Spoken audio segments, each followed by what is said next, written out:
Bachelors బాగా ఇష్టపడేది ఏంటండి, ఎవ్వరు ఊహించలేరు, కోడిగుడ్డు అండి. ఎందుకంటే కోడిగుడ్డుతో చాలా సులభంగా అనేక ఐటమ్స్ చేసుకోవచ్చు.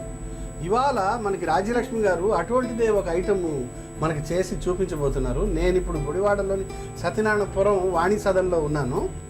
ఎగ్ స్టీమ్డ్ కర్రీ ఆవిడ చేయబోతున్నారు. అమ్మ, దీనికి ఏ పదార్థాలు వాడతారు, ఎలా చేస్తారు? స్టీమ్డ్ ఎగ్ కర్రీ తయారు చేయడానికి కావలసిన పదార్థాలు: కోడిగుడ్లు, పాలు, సాల్ట్, కారం, గరం మసాలా, పసుపు, అల్లం వెల్లుల్లి పేస్ట్, తరిగిన ఉల్లిపాయలు, తరిగిన కొత్తిమీర. చేయండి. పాలు బౌల్లోకి కొద్దిగా పాలు తీసుకొని, బౌల్లోకి పాలు తీసుకున్నాం కదా, కొద్దిగా ఉప్పు వేయాలండి. తర్వాత కొద్దిగా కారం వేయాలండి. ఈ పాలల్లో కారం. అవును. Very nice.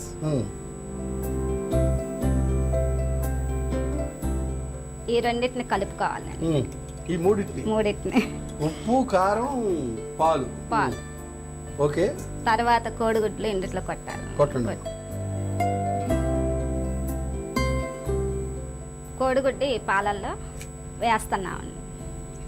పాలు తీసుకున్నామండి, అందులో కాస్త ఉప్పు వేసాము, కాస్త చక్కెర వేసాము, తర్వాత 3 కోడిగుడ్లు వేసారండి. తర్వాత విపరీతంగా గిలక కొడుతున్నారు.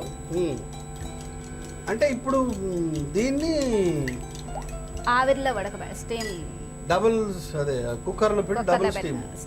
ఓకే అమ్మ, రైట్. కలపండి అమ్మ బాగా.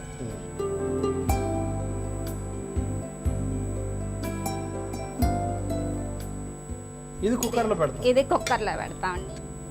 ఓకే, స్టవ్ వెలిగించుందామా. ఈ కుక్కర్లో ఆల్రెడీ ఇది ఉందండి. ఓకే, అంటే దీనిపైన గిన్నె పెడతారు. అవునండి. ఓకే, రైట్ అండి. ఇది ఎంతసేపు ఉడకబెడతారమ్మా? 4 విజిల్స్ వచ్చే వరకు ఉడకబెడతాం. అంటే మాడి మసి అయిపోదు? అవదండి. కోడిగుడ్డు పాలు ఎంతసేపు పడుతుందమ్మా? 4 విజిల్స్ నిజంగానే అవుతారు. అంటే ఇప్పుడు అన్నం ఉడికించడానికే 3 విజిల్స్. తొందరగా వచ్చేస్తాయండి. సరే, పెట్టండి అమ్మా.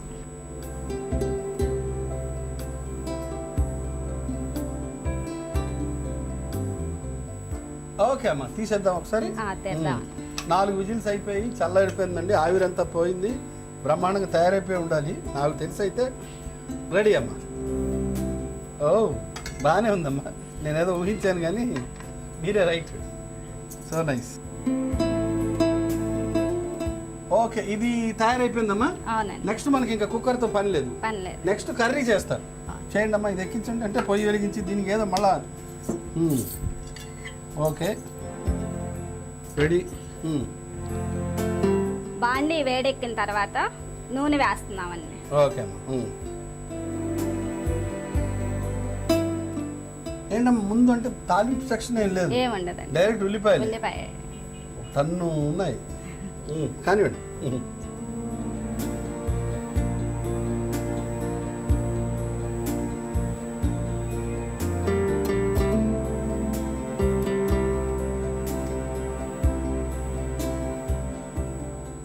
కొద్దిగా పసుపు వేయాలండి.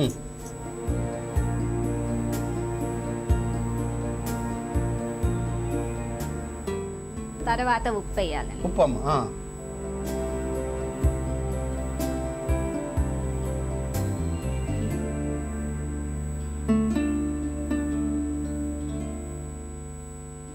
అంటే ఈ ముక్కలు ఇందులోనే కట్ చేస్తారా, వేరే తీసి కట్ చేస్తారమ్మా? అన్నిట్లోనే కట్ చేస్తాం. చేసేయండి అమ్మా, కట్ చేసేయండి. రైట్. ఓహో, అంటే చిన్న చిన్న ముక్కలు. ఓకే, ఇది వేగిపోయిందమ్మా. అల్లం వెల్లుల్లి వేసేద్దాం. ఓకే.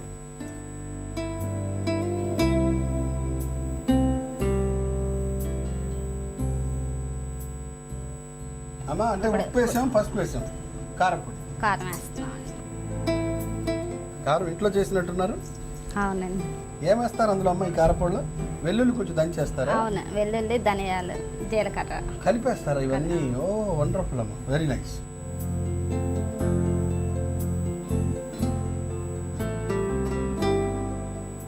ఇప్పుడు ఇప్పుడు కట్ చేసుకున్న కోడిగుడ్డు ముక్కలు అంటే పాలు కూడా ఉన్నాయి కదమ్మా, ఉన్నాయి. పాలు కోడిగుడ్డు ముక్కలు. ఓకే, మన ముడి పదార్థం ప్రధాన ఎలిమెంట్ ఇదేనమ్మా, వేసే.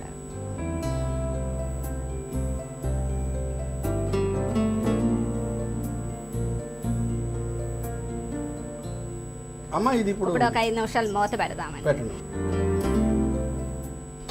మొత్తం చట్టం ప్రకారం జరగాలండి, అంత ప్రొసీజరల్గా వెళ్తా ఉంది.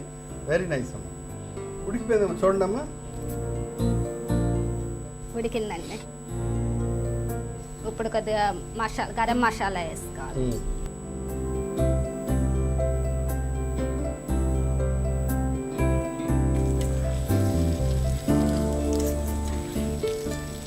మనిషి మామూలుగా అంటే పుట్టినప్పటి నుంచి మనిషి ఆదిమ మానవుడు నాన్ వెజిటేరియన్.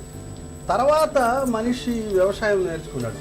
వ్యవసాయం నేర్చుకున్న తర్వాత ఆధునీకరణ, నాగరికత ఇవన్నీ వచ్చాయి. అయితే మనిషి వ్యవసాయం ద్వారా వచ్చిన ఏ ఫుడ్ అయితే తిన్నాడో ఆ ఫుడ్ వల్ల హెల్తీగానే ఉన్నాడు. తర్వాత క్రమంగా ఎప్పుడైతే మళ్ళీ యానిమల్ ఎలిమెంట్ని వండడం మొదలెట్టాడో అప్పటి నుంచి కొలెస్ట్రాల్ అనేది ప్రారంభమైందనమాట. యానిమల్ కానీ బర్డ్ కానీ దాన్ని టేస్టీగా వండడం కోసం రకరకాల పదార్థాలు వాడడం వల్ల అది బాగా కొలెస్ట్రాల్ పెరిగి మనిషికి ఇబ్బంది కలిగించింది. మనం పాలు కూడా ఒరిజినల్ పాలు తీసుకుంటే కొలెస్ట్రాల్ ఉన్న వాళ్ళైతే సాధ్యమైనంత వరకు యానిమల్ ఎలిమెంట్ ఏది ముట్టుకోకపోవడమే మంచిది. ఓకే, ఇవాళ మనం మొత్తానికి ఒక పాలు కోడిగుడ్డు అన్నీ తీసి చేసాము. నెక్స్ట్ ఏంటమ్మా ఇప్పుడు ఫైనల్లీ కొత్తిమీర. ఓకే, ప్రకృతిలో ఉన్నామండి ఒక్కసారి. ఓకే, నేల మీదకి వచ్చాను నేను పక్షుల దగ్గర నుంచి. కొత్తిమీర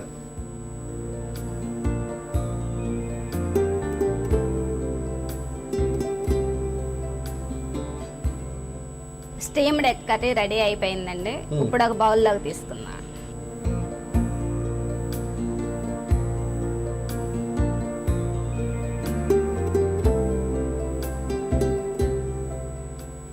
స్టీమ్డ్ ఎగ్ కర్రీ టేస్ట్ చూసి చెప్పండి.